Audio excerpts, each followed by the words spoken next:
Hello students, good evening. We are going to start the first topic, that is the measurements. Measurement means काय? तर मोजमाप. Physics या subject मध्ये अनेक physical quantity असतात, त्यांचं मोजमाप केलं जातं, मेजरमेंट केलं जातं, त्याचं मॅग्निट्यूड डिटरमाइन केलं जातं. त्याबरोबरच which are they expressed in numerical value with standard unit. Before it, physics म्हणजे काय? What do you mean by physics? We have also seen the previous period. It is the branch of science. It is the branch of science which deals with the study of nature and natural phenomena. It is the branch of science which deals with the study of nature and natural phenomena. Nature and natural phenomena. निसर्ग आणि निसर्गातल्या घडामोडींचा ज्या सायन्सच्या ब्रँचमध्ये अभ्यास केला जातो, study केला जातो, त्या ब्रँचला आपण फिजिक्स असं म्हणतो. फिजिक्स हा word which is derived from the Greek word that is the physis. Physics, it is the derived from that word derived from the Greek word that is the physis.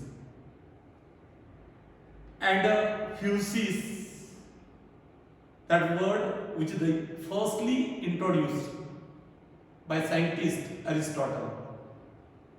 Introduce means सर्वात प्रथम या ठिकाणी अंतर्भूत कोणी केला तर scientist अरिस्टॉटलने. फ्युसिस म्हणजेच काय तर फिजिक्स. फ्युसिस म्हणजेच काय तर फिजिक्स आहे. आणि सर्वात सुरुवातीला या ठिकाणी अंतर्भूत कुणी केला किंवा इंट्रोड्यूस कुणी केला तर सायंटिस्ट अरिस्टॉटलने. आणि फिजिक्स म्हणजेच काय तर it is the study of nature and natural phenomenon. काल सांगितल्याप्रमाणे नॅचरल फेनॉमेनन कोणते? There is a light from sun, reflection आहे, रिफ्रॅक्शन आहे, डायफ्रॅक्शन आहे, साऊंड वेव्हज आहेत, लाइटनिंग, जसं की ढग कडाडल्याच्या नंतर प्रकाश अगोदर दिसतो आणि त्यानंतर आवाज ऐकायला भेटतो. असे अनेक नॅचरल फेनॉमेनन आहेत. रेनबो, इंद्रधनुष्य, या नॅचरल फेनॉमेननचा ज्या ब्रँच मध्ये अभ्यास केला जातो त्याला आपण फिजिक्स असं म्हणतो. Study of physics depends upon the domain. Domain means काय तर हे खरं मराठी अर्थ प्रभाग आहे. प्रभाग मीन्स काय तर हा समजा रिजन, सेम प्रकारचे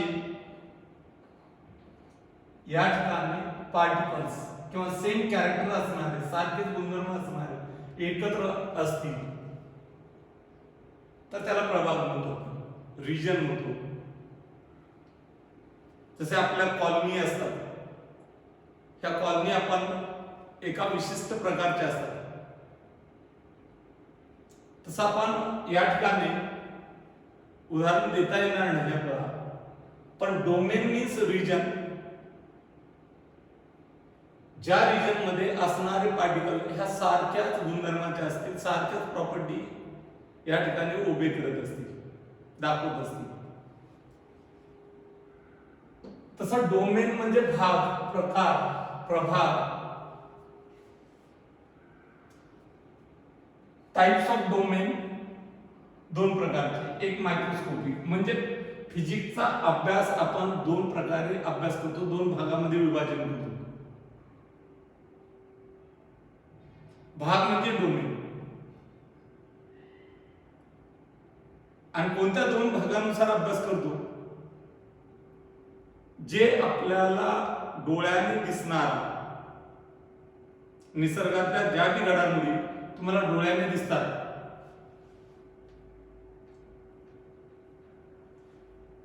असा एक भाग, आणि ज्या डोळ्याने न दिसणाऱ्या घडामोडी असा दुसरा भाग. त्यामुळं to study the physics by using the domain, and domain it having the two types. One is macroscopic, which are the observed with open eye. उघड्या डोळ्याने आपण पाहू शकतो अशा घडामोडी, त्याला म्हणतो macroscopic. MACROSCOPIC. That is the macroscopic domain. And other domain, it is nothing but the microscopic domain. कोणते दोन डोमेन आहेत? एक आहे मॅक्रोस्कोपिक डोमेन आणि अदर कोणता? Microscopic domain. Macroscopic domain means काय? या ठिकाणी हा observed with open eye, observed with open eye, उघड्या डोळ्याने दिसतो, and does not observe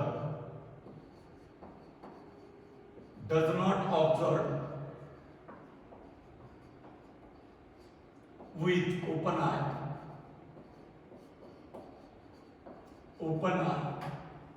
उघड्या डोळ्याने दिसत नाही. मग ह्या घडामोडी दिसतच नाहीत का? तर दिसतात.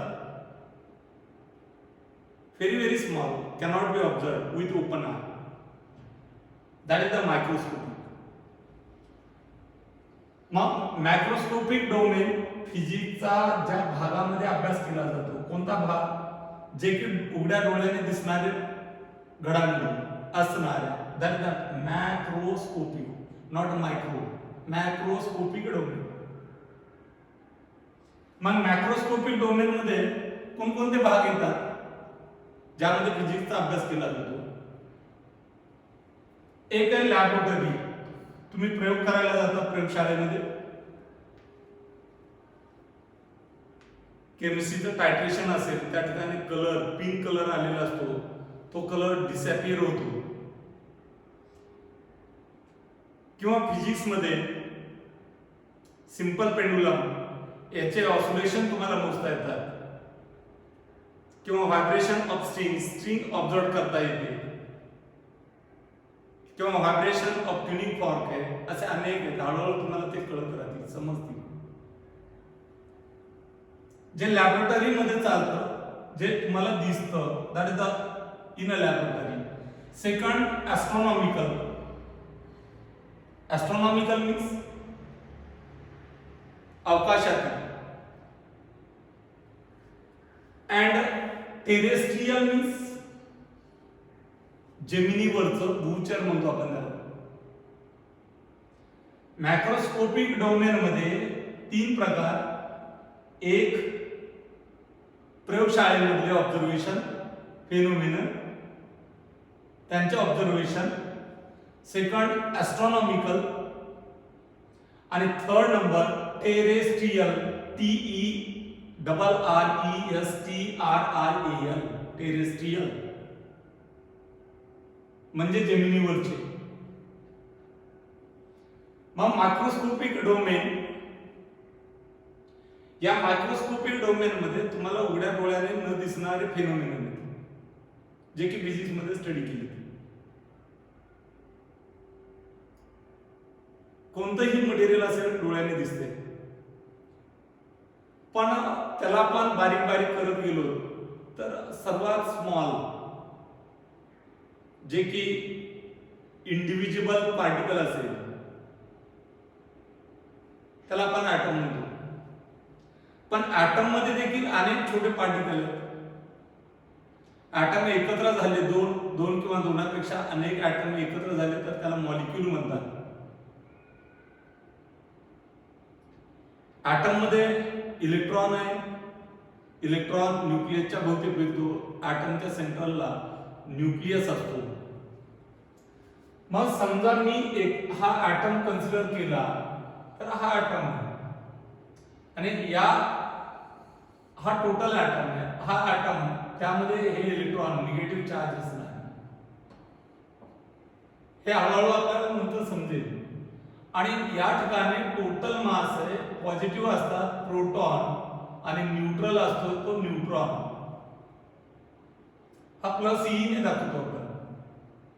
हे इलेक्ट्रॉन रिव्हॉल्व होत असतात, इथे फिरतात आणि याला मिळून आपण या ठिकाणी हा टोटल ॲटम मानतो.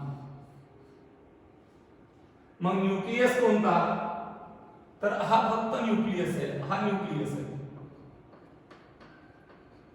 हा न्यूक्लियस आहे. मग त्या न्यूक्लियर स्ट्रक्चरचा अभ्यास. मग न्यूक्लियस दिसतो का? नाही. ॲटम दिसतो का? नाही. मॉलिक्यूल दिसतात का? नाही. आणि म्हणून तर आपण याला आपण सूक्ष्म मायक्रोस्कोपिक डोमेन असं म्हणतो. मग मायक्रोस्कोपिक डोमेन मध्ये हा पूर्ण एक ॲटम आहे. त्या ॲटमच्या ॲटॉमिक स्ट्रक्चरचा स्टडी. दोन ॲटम किंवा दोनापेक्षा अनेक ॲटम एकत्र येत असतील तर त्याला मॉलिक्यूल म्हणतो. त्या मॉलिक्यूलचा स्टडी, त्याला मॉलिक्युलर स्ट्रक्चर असं म्हणतो. हा ॲटमचा स्टडी तर ॲटम. हे दोन ॲटम एकत्र आले तर मॉलिक्यूल किंवा दोन पेक्षा अनेक ॲटम एकत्र आले तर या ठिकाणी हे मॉलिक्यूल. आणि तिसरा that is the nuclear structure. हा जो पार्ट आहे याच्यामध्ये प्रोटॉन आहे, न्यूट्रॉन आहे, अनेक पार्टिकल असतात. पायॉन, मेसॉन, बोसॉन. पायॉनचे 3 प्रकार, पाय प्लस, पाय मायनस, पाय झिरो. इतक्या डेप्थ पर्यंत आत्ताच गेलो तर घाबरतात तुम्ही.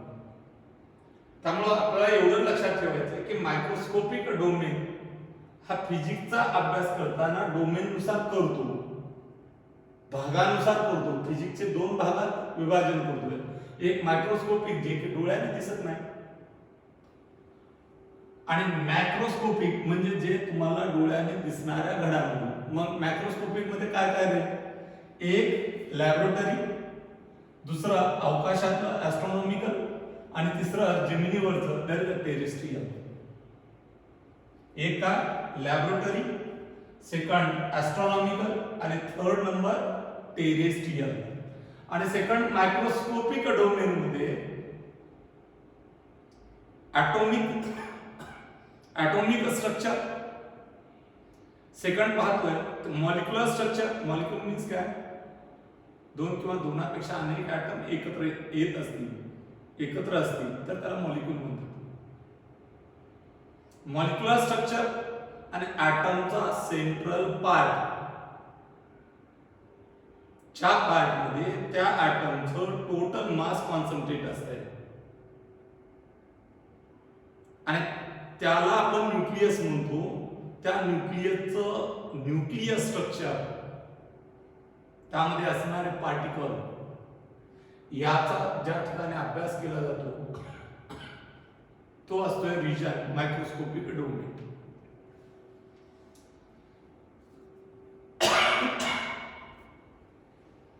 Types of domain: one macroscopic and other microscopic.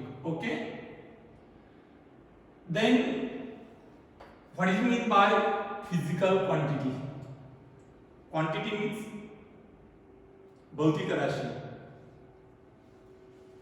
Quantity means राशी. Physical quantity भौतिक राशी. Physical quantity means काय? ज्या क्वांटिटी मोजता येतात ज्या क्वांटिटी मोजता येतात, ज्यांचं मोजमाप करता येतं, अशा क्वांटिटीला आपण फिजिकल क्वांटिटी असं म्हणतोय. The quantity which can be measured. काय म्हणलं मी? The quantity which can be measured is called physical quantity.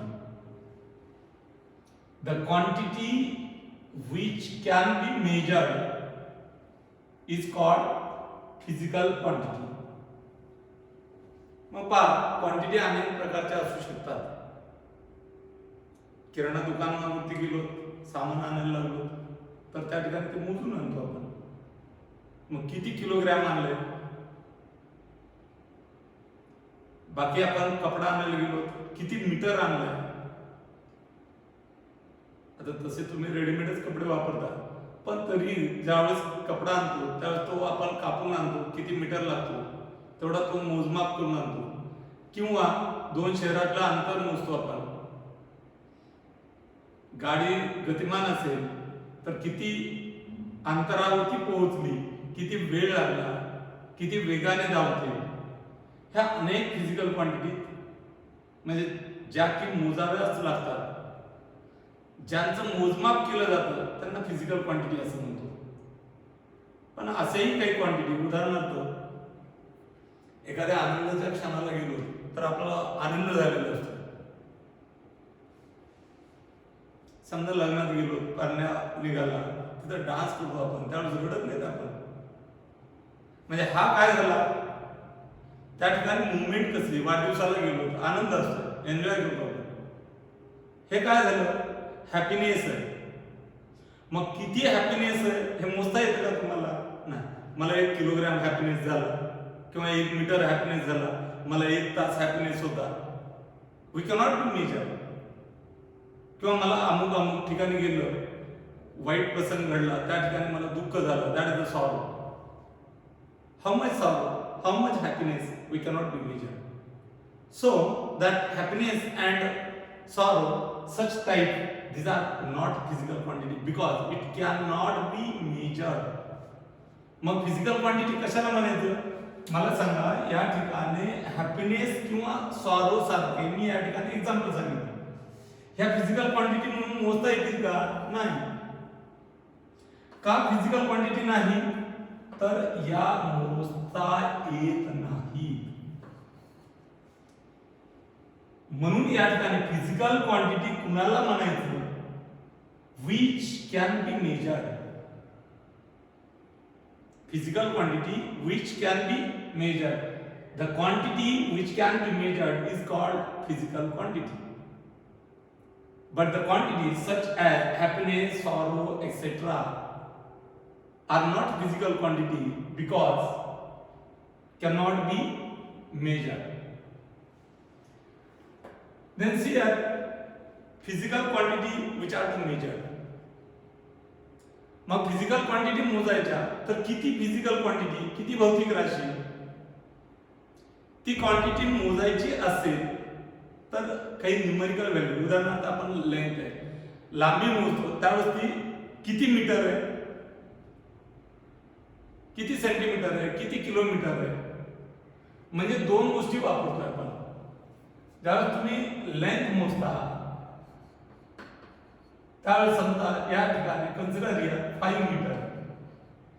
हे 5 काय झालं, हा नंबर आहे, न्यूमेरिकल. न्यूमेरिकल. आणि 1 मीटर काय झालं तर स्टँडर्ड युनिट आहे. In which that physical quantity is measured. काय म्हणलं मी,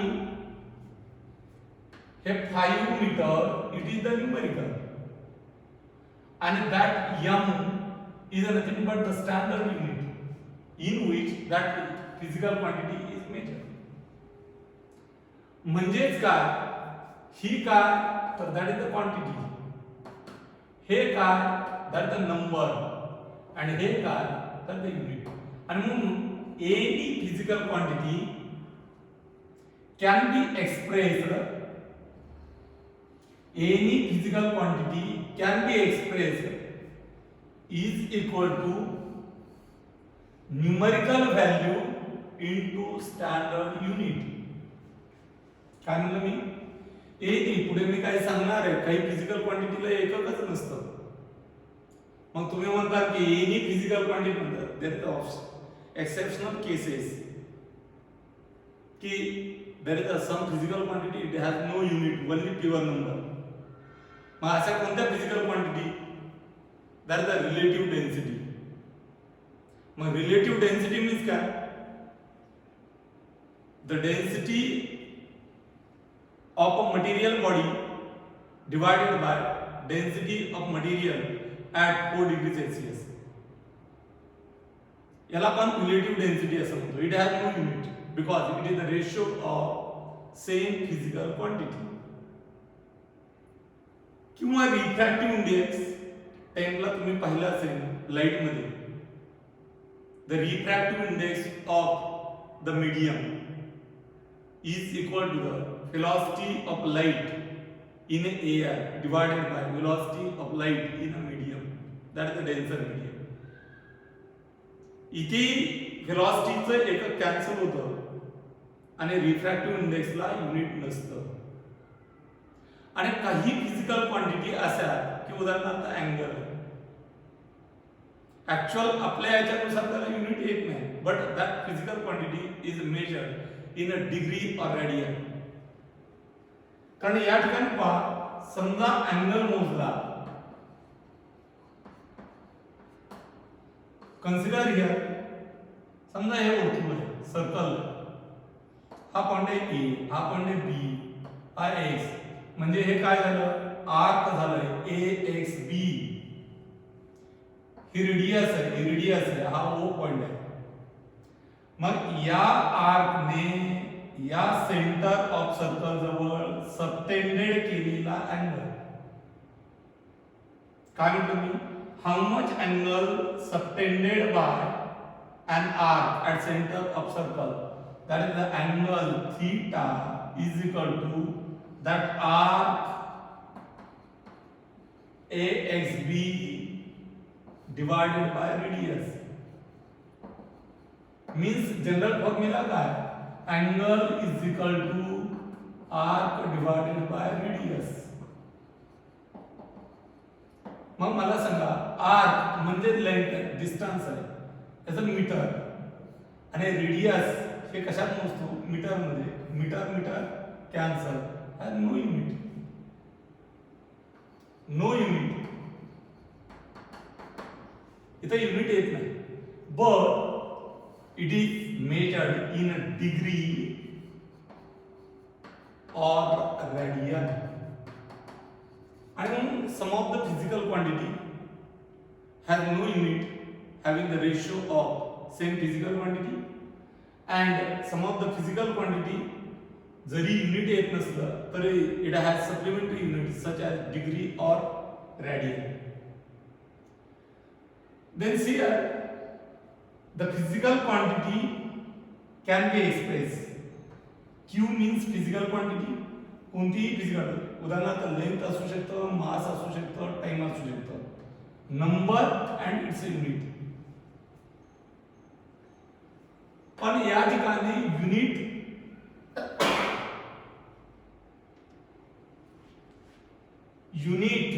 या ठिकाणी नंबर जर बदलला, उदाहरणार्थ या ठिकाणी लेंथ घेतली मी 5 मीटर, 5 युनिट काय? मीटर. 5 मीटर म्हणजे 500 सेंटीमीटर. इथे 5 ही संख्या आहे आणि इथं 500 ही संख्या आहे, 500 ही संख्या. मग n1 मोठा की n2? तर या ठिकाणी n1 लेस दॅन n2, कारण हा 500. पण आपला 10 पर्यंत आलेलं आहे. मीटर मोठं की सेंटीमीटर मोठं? मग या ठिकाणी मीटर मोठं, सेंटीमीटर लहान. but 5 meter is equal to 500 centimetre. आणि म्हणून या ठिकाणी nu it is the constant. म्हणजे काय? प्रोडक्ट नंबर अँड युनिट हा काय राहतो, प्रोडक्ट कॉन्स्टंट राहतो कोणत्याही फिजिकल क्वांटिटीचा. म्हणजे काय, समजा संख्या वाढली तर युनिट काय होईल, लहान असेल. नंबर जर इन्क्रीज केला तर युनिट डिक्रीज होईल. याचा earth it is inversely proportional, व्यस्त चलन आहे. आणि जर नंबर लहान केला तर युनिट मोठा असेल. आणि म्हणून या ठिकाणी q is equal to n into u is the constant, that is the n1 u1 is equal to n2 u2. Me n1 बदलला की युनिट बदललाय, n2 वेगळा घेतला, वेगळा एकक घेतलं, बट प्रोडक्ट कसा घेतला, इक्वल.